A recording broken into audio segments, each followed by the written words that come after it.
the F-35 Joint Strike Fighter, the attack bomber of the future. It will assume the air-to-ground attack role for the U.S. military. The F-35 can carry heavy weapons externally for maximum effect. But when a smaller payload is carried internally, it is nearly as stealthy as the vaunted F-117 Nighthawk. It has a significant amount of stealth capability to allow it to be used early on in a campaign, and it has a significant amount of weapons carrying and payload capability to be used at the later stages of the campaign. The threat to the airplanes may not be as significant and require that stealth.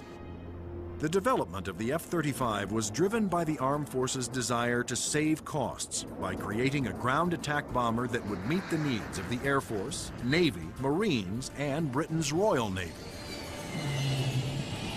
Airplanes are becoming very expensive these days, and we had to do something to get the cost of these airplanes back down to a reasonable level.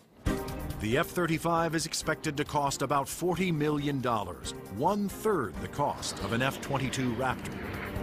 But could one basic airframe be designed to satisfy so many different military demands? Each armed service wanted a stealthy ground attack bomber, but the Marines also needed a plane with short takeoff and vertical landing capability. The U.S. Navy required a craft with larger wings, heavy-duty landing gear, and an arresting hook for carrier landings.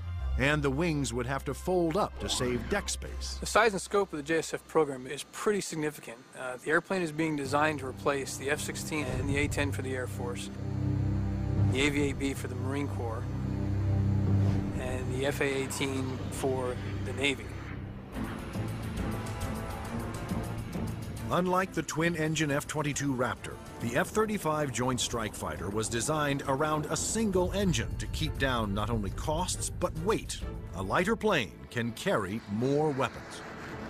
For the Joint Strike Fighter, one of the keys of its mission is the ability to handle a large amount of ordnance and bring it to an enemy site. That all works better with a single engine.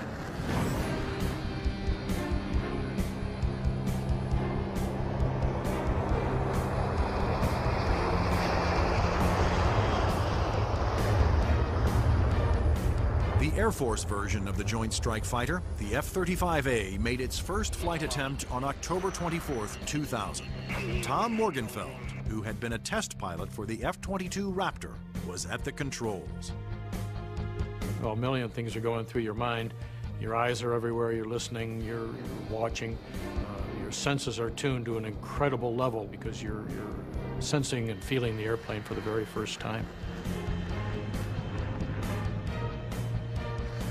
It flies wonderfully. It's definitely a pilot's airplane. The Air Force testing went smoothly.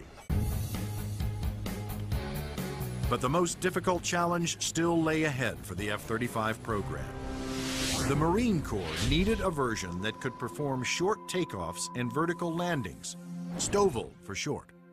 The STOVL capability is extremely important to the Marine Corps because the airplane can go just about anywhere that the rest of the forces can go. It's not limited to needing a large runway. It doesn't need a really big ship to operate off of.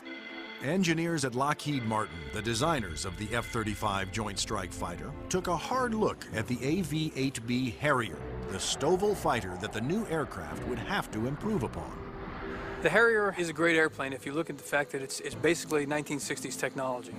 It's achieving all those wondrous STOVL flight sort of maneuvers without the aid of a lot of computers. The Harrier's ability to take off, hover, and land vertically is achieved by vectored thrust. The powerful force of its jet engine is directed downwards through 4 nozzles that can pivot 90 degrees. I was brought in because I am a Harrier pilot with almost 1,600 hours in that airplane. So all of the lessons learned I have from the Harrier airframe and operational experience I was able to bring to the program and use those to help evaluate the X-35 STOVL version. For hovering, engineers gambled on a radical new system. They planned to supplement the vectored thrust method by harnessing the jet engine to a drive shaft that would power a fan to blast air downward. In 1991, we unveiled this shaft-driven lift fan system to the technical world. Some actually said, "You gotta be kidding me. Are you guys serious?" The lift fan required doors to open behind the pilot on the top and bottom of the plane to draw in more air. The fan would blast air down midship, while the jet nozzle in back swiveled, blowing its powerful exhaust down to create a balanced lift force.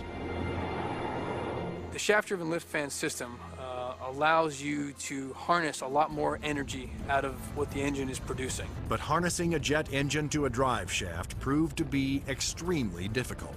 The mechanical energy we were dealing with in the shaft-driven lift fan system was very large. We had 28,000 horsepower being transmitted from the drive shaft from the main engine to the lift fan. And that's similar to the power going through a U.S. naval destroyer.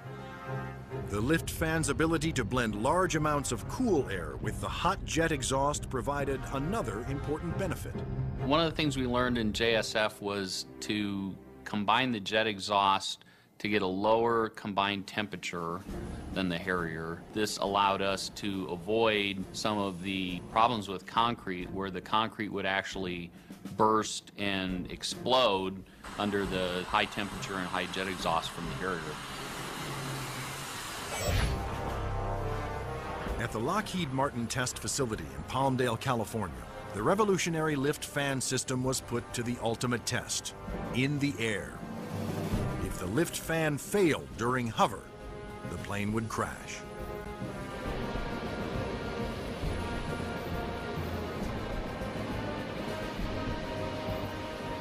It made its first flight in 2001, and it was a complete success. And at that time, I didn't hear any more from the people who had been saying for years, this thing will never work. It worked.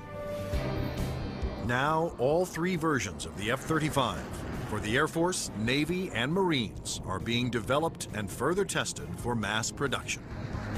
The United States, Britain, and their allies are expected to order more than 4,000 Joint Strike Fighters, which will replace most American-built fighter bombers in use today.